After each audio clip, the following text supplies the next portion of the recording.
I have many Bibles, including the two in my car, all different versions. I study it every single day and I've gotten pretty good at it, so I'm gonna show you how to.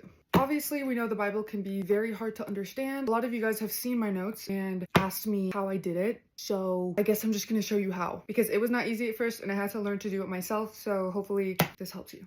I also would highly suggest doing your Bible studies first thing in the morning. Ephesians 6 talks about arming yourself with the armor of God every single day. It says that your sword is the word. So start your day with it, and I promise you that you will see a difference. If you don't have a lot of time in the mornings, obviously you can do it at night. Just whenever you can find like a good 1 to 2 hour period to just dive deep into the word, that works. This is the Bible I use the most. It is an ESV journaling Bible. I got this one off of Amazon. The reason I love this one so much is because it has columns on the sides where you can take notes. As you can tell, I do be taking notes. Okay, so how do I take my notes? For starters, you're gonna need some equipment. You're gonna need highlighters and pens. I got this from a Bible study kit.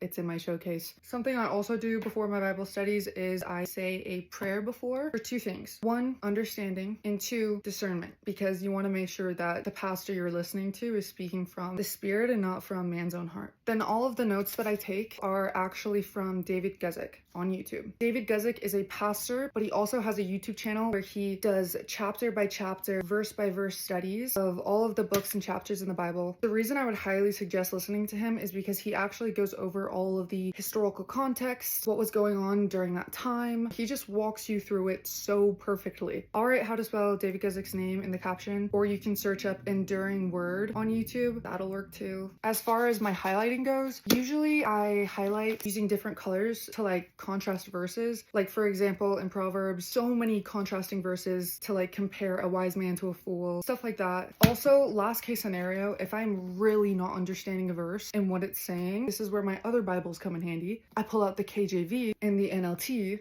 and I read what those verses say to kind of cross compare to gain better understanding. Okay, then I know a lot of this probably sounds like so much work, but if you are truly trying to seek the truth, seek understanding, seek Jesus, I'm telling you, this will help. By no means do you have to do this also. This just helps me. I'm gonna cover this up because it's a little personal, but I would highly suggest getting a prayer journal and start writing out your prayers. Basically, on top of saying my prayers out loud, writing them down helps me to process my emotions and thoughts, and I'll also talk about what I learned in the Word in my journal as well. That's all I can really think of. Let me know if this helps, and yeah.